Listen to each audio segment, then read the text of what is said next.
Hi, welcome to another session, and we'll be continuing on our previous video. Today we'll be talking about evaluating strategic performance, and we'll be talking about managing change. So let's dive right into it. If you haven't subscribed to this channel, please do so. Hit the notification bell so that anytime I post a video, you'll be the very first person to get it, and you'll be notified anytime I post video. So let's dive right into it. What are the models for evaluating strategic performance? Number one is the balance scorecard, which is one of my favorite models, right? The balance scorecard is used to measure performance in relation to long-term objectives. So if you've realized, a lot of organizations measure performance in relation to, the financial side of things.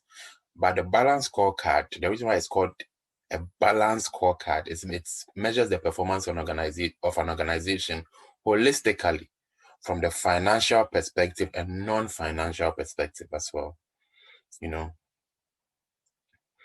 So here I said that for a commercial business, the most important objective is the financial objective. However, in order to achieve financial objectives over the long term, it is also necessary to achieve targets that are non-financial in nature. So that's the whole concept of the balance scorecard. This is a holistic performance measurement tool that does not only focus on the financial side of things, but also the non-financial side.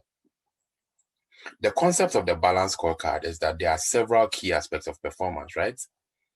So there are key different aspects of performance, which in the balance scorecard language or vocabulary, they call it perspectives. So these perspectives are different. It could be financial, it could be operational, different perspectives. And all these perspectives come together for an organization to achieve its overall objectives. One thing you should note here is that the balance scorecard takes a long-term view of performance. So we talked about perspectives. What are these perspectives? Remember, as part of the perspectives, the financial perspective is part, which we all know. So there are 4 perspectives according to the balance scorecard. Number 1 is the customer perspective. So here we are trying to understand whether we're able to meet customers' needs, being able to recognize what customers value most. A company can focus its performance targets on satisfying customers more effectively. So here, this is a performance perspective. Were we able to satisfy our customers very well? Were we able to do that? So that's something to think about. That's one perspective that organizations must look at. Then there's also the internal perspective, which is more about the operational performance of the company, right? So here we are looking at the quality of the service we offered. We are looking at our operational controls and how effective they are. Then you also have another perspective, which is called the innovation and learning perspective. Here we are looking at, empowering our workforce with the skills and knowledge that are necessary for them to be able to deliver, as well as, any new learnings in terms of technology, innovation, all those things are part of the innovation and learning perspective. They also have the financial perspective, which we all know includes things like your monetary stuff, which includes share price growth, profitability, etc. So these are the 4 perspectives. Now, these 4 perspectives come together for the organization to achieve its goals, right? If the organization is suffering or not doing too well from a customer perspective, they might likely not achieve their financial perspective. These things are tied together. They are tied together. Very, very key. The balance scorecard. Here we are talking about the perspective and the outcome measures, how to measure each of these perspectives. For example, when you take the customer perspective, right? What are some of the metrics that you use to measure? Here, under the customer perspective, you can use the market share growth, customer profitability, customer attraction, customer retention, customer satisfaction. These are all metrics when it comes to the customer perspective.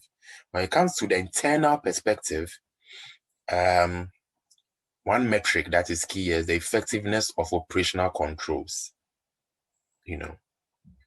effectiveness of operational controls, which is usually measured by the number of control failures that have been identified. Another thing is the throughput time, or the amount of time that we use in reworking defective units. These are all operational issues. Then when it comes to the innovation and learning side of things, here we are looking at things around employee retention, employee turnover rates, employee productivity, employee satisfaction, time to develop new products. That's more of innovation. How long does it take for us to develop new products? Everything to do with innovation and employee satisfaction will sit under the innovation and learning perspective. Then you have the financial perspective, which includes metrics like, which we all know, revenue growth, profitability, return on investment, return on capital employed, profitability growth, etc. Now let's talk about the performance pyramid. Another performance evaluation model is the performance pyramid. And this concept is based on the idea that an organization operates at different levels. We know that organizations operate at different levels. Different levels. So that's very, very important to know. That's very, very important to know that organizations operate at different levels. So it's not only one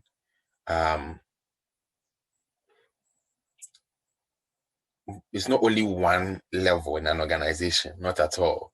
They are separate level. They are separate levels in an organization. Each level has different concerns, but each of these levels should support each other in achieving the overall objectives. So that's the performance pyramid, and it was developed by Lynch and Cross, 1991, and they argued that traditional performance measurement systems were not as effective as they should be because they had a narrow financial focus.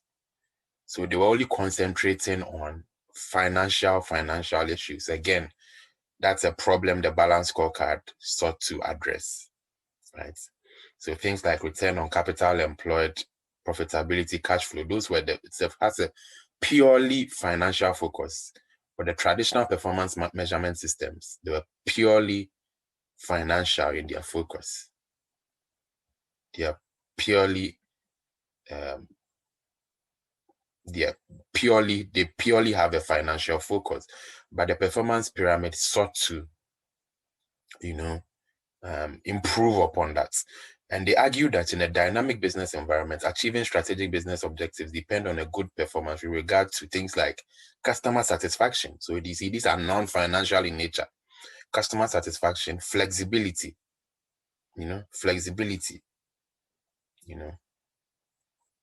how flexible the organization is, and even productivity,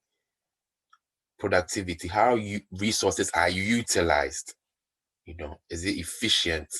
Is there efficiencies in productivity?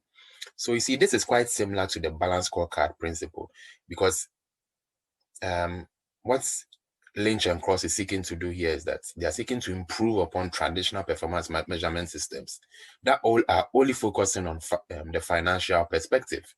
Meanwhile, there are other perspectives to performance, and the performance pyramid lists some of them right here. So this is the performance pyramid. Interesting pyramid. This is the presentation. If you see here, there's the corporate vision at the top, right? And there's the business strategy, there's the business operating systems, and the departments and work groups. You have external effectiveness and internal efficiency right below operations. You want to make sure that your operations are solid. The corporate vision is always at the top. Then it trickles down to operations. Then you have all kinds of performance metrics, from customer satisfaction to flexibility to productivity to financial to markets, all kinds of things. So that's a performance pyramid. It's a holistic approach to measuring performance. So how do you interpret this performance pyramid? First off, you need to know that objectives and targets are set from the top down to the operational level. So the corporate vision down to the operational level. Performance is measured from an operational level upwards. And if performance targets are achieved at the operational level, targets should be achieved at the operating systems level. Operating systems level. Very, very key. Very, very key. So you saw that at the performance, when you're looking at the performance pyramid, you saw that the corporate vision was at the top and the operations was below. So the corporate vision trickles down to the operations level. Then when we are measuring performance, we measure it from the operations up to the corporate vision. Yeah. So another thing that we need to note here is that the measures of performance are interrelated.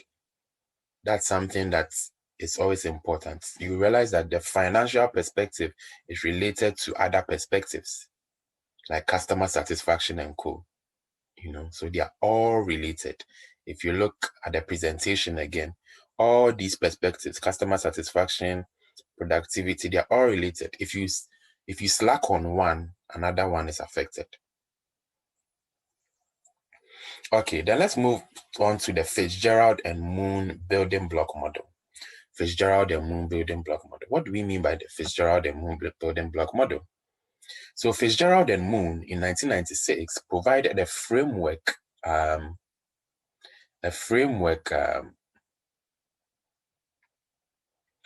for analyzing performance management systems in service industries. That's the key here. They suggested that a performance management system in a service organization can be analyzed as a combination of 3 building blocks. So these are the building blocks. I call it DSR or Dr. S, DRS. So dimensions, standards, and rewards. So what are dimensions? Dimensions of performance are the aspects of performance that are measured. So the aspects of performance that are measured, those are called dimensions. So the critical question here will be, what are the dimensions of performance that should be measured in order to assess performance?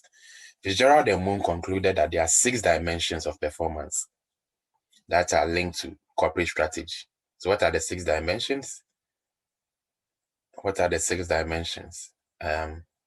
Number 1 is profit. Number 2 is competitiveness. Number 3 is quality. Number 4 is resource utilization. Number 5 is flexibility. And number 6 is innovation.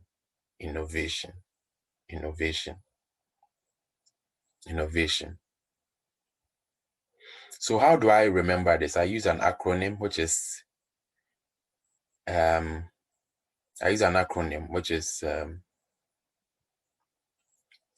RIP, resource utilization, innovation, profit, right? Resource utilization, innovation, and profit. And FCQ, which is flexibility, competitiveness, and quality. Then let's move on to the second part, which is standards. We talked about dimensions. Number 2 is standards. So standards, the second part of the Fitzgerald and Moon framework relates to certain expected standards of performance. Once you've selected your dimensions, So, and there are 3 aspects to certain standards of performance. So what are the 3 aspects?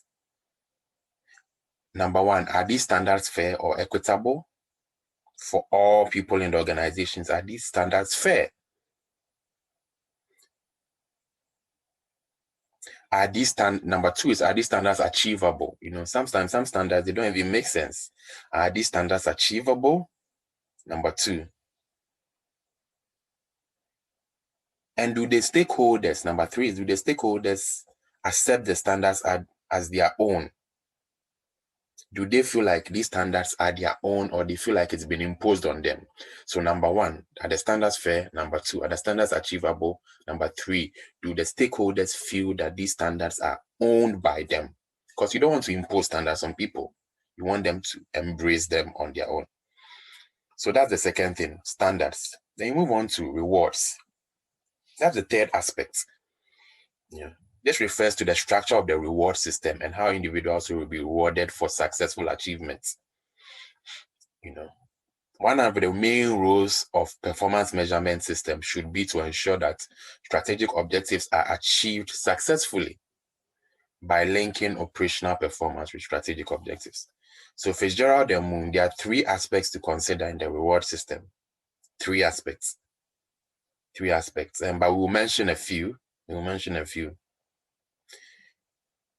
Individuals should only be held responsible for aspects of financial performance that they can control.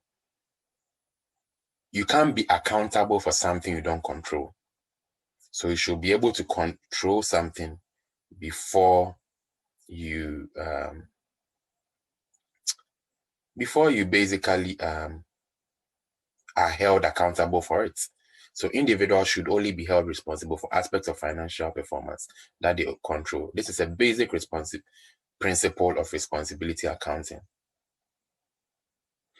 Another principle here is that employees work hard when they are rewards. This thing is quite normal, right? Employees will work harder when there are rewards involved. And how you set your reward structure should be transparent so that everyone knows, what they need to do to get rewarded. You do not want it to be hidden. You do not want it to be like that. So rewards. When you're setting up a reward system, these are some of the things you need to consider. Number one, individuals should only be held accountable for things they can control.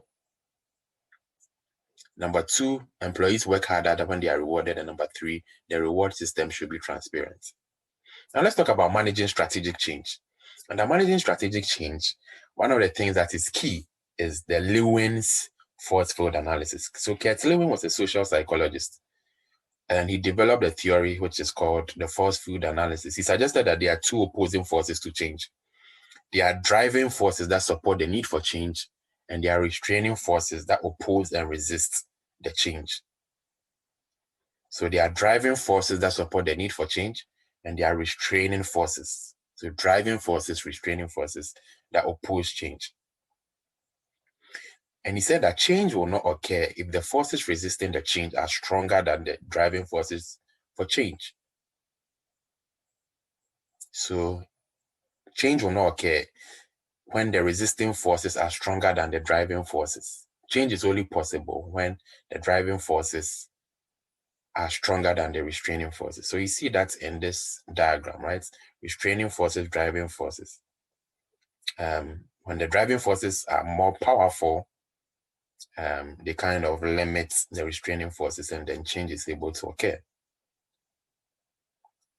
So how according to Lewin's force field analysis, how is change initiated, or how is change created? There are two ways. Number one is to strengthen. If you want to initiate change, you strengthen the driving forces for change. According to Lewin, this might seem like the best answer, or the best option if you want to initiate change. However, what Lewin is saying here is that if you increase the driving forces for change, it's also possible that the restraining forces will get stronger and would block the change. So when you're strengthening the driving forces for change, don't forget that it might sound like a fantastic idea, but don't forget that the restraining forces might also get stronger as a result. So he says that the best approach, according to Lewin, is to reduce the restraining forces against change. So the best approach is therefore to try to reduce the restraining forces against change. So management should identify the main restraining forces and reduce their strength. How do you reduce the strength of restraining forces? So you identify the individuals, who are opposing the change, and discuss issues with them and try to win their support. That's how you reduce the restraining forces against change. And according to Lewin, that is the better approach of the two. Then Lewin talked about if we are implementing change, what to do. He talked about unfreeze, change, and refreeze. So what does unfreeze mean? The process of unfreezing is basically you are persuading employees that change is necessary. You are persuading employees that change is necessary. Individuals will not want to change anything if they think that the current situation is acceptable. Yeah. Employees should be therefore encouraged to recognize what is wrong. So here you are letting employees know that, oh, there's something wrong. There's something that needs to change. Yeah, trying to persuade employees that, oh, something actually has to change. So here you are unfreezing them out of their current situation. So that's the reason for the term unfreeze. Then after you've done this persuasion, then you actually implement the change. You should make the changes. You should make the changes here, and you should involve the employees in the change and get them to participate in making the changes. When you let them participate, they feel part of the process and helps reduce the resistance to change. Then you have what we call refreeze. After you implement the change, there's a risk that employees will go back to their old way of doing things. And so what you want to do is you should encourage employees to carry on with the new way of doing things or to align with themselves with the change. And one way of doing this might be to reward employees. You can use rewards, and that is what we mean by refreezing. So you have unfreeze, change, and refreeze. Let's talk about an interesting model, which is called the McKinsey 7S model. So McKinsey is one of the biggest consulting firms in the world, and they came up with this nice model, which is used to assess overall organizational, objectives. I used to assess the overall organizational objectives and how an organization is, basically doing, organizational effectiveness. So we divided, it's basically a 7S model. So it starts with strategy. So strategy, as we've talked about, these are the long-term goals of the organization, which are achieved using specified resources. Then you have structure. Structure we talked about in the prior video. If you haven't watched it, you can also go and watch it. Structure refers to, this is basically the division of responsibilities and allocation of authority, how the organization is set up. So when you think structure, you are thinking responsibility and authority. You have systems, systems. So systems are basically, they are basically stuff that operates within an organization. Systems, they operate within an organization. So organizations will have different systems. From manufacturing systems to information systems, etc. So when we say a system, it's basically a set of principles or procedures that is interconnected. So a system is simply an organized framework. It's a framework of doing things. So when you say a manufacturing system, it's simply a framework for manufacturing goods. Information system, a framework for processing information or holding information or storing information. So a system is basically an organized framework. Then you have staff. These are the people who are doing the work, right? Here we are looking at things like issues like motivation, loyalty, pay rates, working conditions, etc. Then you have skills. What are the skills of the organization? What are the skills of key personnel? What do they do and what do they do badly? Then you have style. Style refers to the cultural characteristics of the entity. And another thing is the leadership style of managers. How do managers lead? What is their style of leadership? That's what is addressing here. Then you have shared values. These are the guiding beliefs about the purpose of the entity and why it exists. And these values are shared by all the individuals who work in the organization. So that's the 7S model. Always remember that the 7S model, the McKinsey 7S model, It consists of 7 S, so it's quite easy to remember. It's quite easy to remember. It's quite easy to remember. So it's basically a framework for assessing organizational effectiveness. So it's saying that these are the 7 factors that organizations must, do well on in order to be successful. That's all it's saying. So the shared values must be solid. The leadership style must be very, very good. The skills, they must be good. The staff must be solid. The systems must be in place. The structure must be in place, and there must be a good strategy. If all these things come together, the organization will be successful. And so I think this is where we'll bring it to an end for today.